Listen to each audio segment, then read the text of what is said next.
ಆನಂದ ಸ್ವಾಮೀಜಿರವರ ಆಶೀರ್ವಾದ ಪಡೆದ ಕಾಂಗ್ರೆಸ್ ಪಕ್ಷದ ನಾಯಕರು 2 ಜಿಲ್ಲೆಗಳ ಲೋಕಸಭಾ ಅಭ್ಯರ್ಥಿಗಳು ಬಹುಮತದಿಂದ ಗೆಲ್ಲಲಿ. ಚಿಂತಾಮಣಿ ಆದಿಚುಂಚನಗಿರಿ ಮಠಕ್ಕೆ ಚಿಕ್ಕಬಳ್ಳಾಪುರ ಜಿಲ್ಲಾ ಉಸ್ತುವಾರಿ ಹಾಗೂ ಉನ್ನತ ಶಿಕ್ಷಣ ಸಚಿವರಾದ ಡಾ ಎಂಸಿ ಸುಧಾಕರ್, ಚಿಕ್ಕಬಳ್ಳಾಪುರ ಲೋಕಸಭಾ ಕ್ಷೇತ್ರದ ಕಾಂಗ್ರೆಸ್ ಪಕ್ಷದ ಅಭ್ಯರ್ಥಿ ರಕ್ಷಾರಾಮಯ್ಯ, ಶಾಸಕರಾದ ಪ್ರದೀಪ್ ಈಶ್ವರ್, ಶರತ್ ಬಚ್ಚೇಗೌಡ, ಶಿಡ್ಲಘಟ್ಟ ವಿಧಾನಸಭಾ ಕ್ಷೇತ್ರದ ಸಮಾಜ ಸೇವಕರಾದ ಆಂಜನಪ್ಪ ಪುಟ್ಟೂರವರು ಶ್ರೀ ನಿರ್ಮಲಾನಂದ ಸ್ವಾಮೀಜಿರವರನ್ನು ಭೇಟಿ ಮಾಡಿ ಸ್ವಾಮೀಜಿರವರ ಆಶೀರ್ವಾದ ಪಡೆದು ಪುನೀತರಾದರು. ಈ ವೇಳೆ ಮಾತನಾಡಿದ ಸಮಾಜ ಸೇವಕರಾದ ಪುಟ್ಟು ಆಂಜನಪ್ಪ, ಕೋಲಾರ, ಚಿಕ್ಕಬಳ್ಳಾಪುರ ಲೋಕಸಭಾ ಕ್ಷೇತ್ರದ ಕಾಂಗ್ರೆಸ್ ಅಭ್ಯರ್ಥಿಗಳು ಹೆಚ್ಚಿನ ಮತಗಳಿಂದ ಗೆಲ್ಲಲಿ, ಕಾಂಗ್ರೆಸ್ ಪಕ್ಷ ಇನ್ನೂ ಹೆಚ್ಚಾಗಿ ಬಲಿಷ್ಠಗೊಳ್ಳಲಿ ಎಂದು ಹೇಳಿದರು.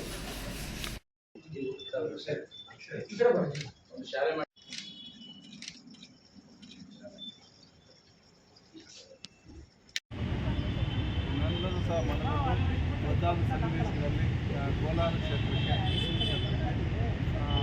ಸೂಕ್ತ ಸಮಯದಲ್ಲಿ ಸೂಕ್ತವಾದ ತೀರ್ಮಾನ ಹೈಕಮಾಂಡ್ ಮಾಡಿ ಒಂದು ಹೊಸ ಯುವಕರಿಗೆ ಒಂದು ಪಕ್ಷ ಆಶೀರ್ವಾದ ಮಾಡಿರುವಂಥದ್ದು ಒಂದು ಹೆಮ್ಮೆಯ ವಿಚಾರ.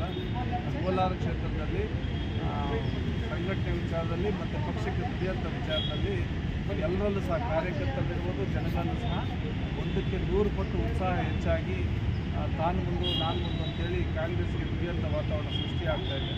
ಆ ಉತ್ಸಾಹ ಮತ್ತು ಗೌತಮ್ನ ಒಳ್ಳೆಯ ಸರಳ ಗುಣ ಎಲ್ಲರೂ ಸಹ ಕಾಂಗ್ರೆಸ್ ಪಕ್ಷಕ್ಕೆ ಹೊರವಾಗ್ತದೆ. ಅದು ಮಾನ್ಯ ಸರ್ಕಾರ ನಡೆಸ್ತಕ್ಕಂಥ ಮುಖ್ಯಮಂತ್ರಿಗಳ ಒಂದು ಭದ್ರವಾದಂಥ ಸರ್ಕಾರಕ್ಕೂ ಸಹ ಜನ ಆಶೀರ್ವಾದ ಕೊಡ್ತಾರೆ ಅಂತ ನನ್ನ ಪುಟ್ಟು ಆಂಜನಪ್ಪರು ಕೂಡ ಜವಾಬ್ದಾರಿ ಇದೆ. ನಿಮ್ಮ ಖಂಡಿತ ಇದು ಕಳೆದ ಚುನಾವಣೆಯಲ್ಲಿ 52,000ಕ್ಕೂ ಹೆಚ್ಚು ಜನಗಳು ನನಗೆ ಕಾಂಗ್ರೆಸ್ ಪಕ್ಷ ಮತ್ತು JDS ಪಕ್ಷನ ಹೊರತುಪಡಿಸಿ BJPನ ಹೊರತುಪಡಿಸಿ ನನಗೆ ಆಶೀರ್ವಾದ ಮಾಡಿದಂಥದ್ದು. ಮತ್ತು ನಾವಿರೋದು ನನ್ನ ಬೆನ್ನಿಗೆ ಇರ್ತೀವಿ, ನಾವು ಮುಂದೆ ಹೋಗಿ ನಿಮ್ಮ ತಾಲೂಕಿನಲ್ಲಿ ನಿಮ್ಮದೇ ಆದಂಥ ಒಂದು ದಿನಗಳು ಬರ್ತದೆ, ನೀವೆಲ್ಲ ಜನಕ್ಕೆ ಕೆಲಸ ಮಾಡ್ತಾ ಇದ್ದೀವಿ, ನಮಗೆ ಆಗ್ತಾ ಇತ್ತು. ಅವರೇ ಫೈಟ್ ಕೊಟ್ಟಿರೋದು ಇಂಡಿಪೆಂಡೆಂಟ್ ಕ್ಯಾಂಡಿಡೇಟ್ 52,000, ಹಾಲಿ MLA 65, ಕಾಂಗ್ರೆಸ್ದು 30,000.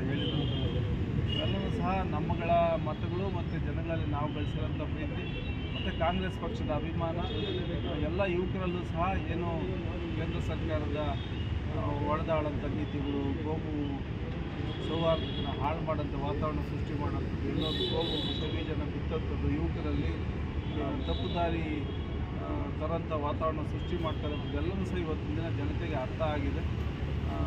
ಇವೆಲ್ಲವೂ ಸಹ ಪರವಾಗಿ ಮತವಾಗಿ ಕಾಂಗ್ರೆಸ್ ಪಕ್ಷ ಇಲ್ಲಿ ಗೆಲ್ತದೆ ಅಂತೇಳಿ ನಾನು ಭಾವಿಸ್ತೇನೆ.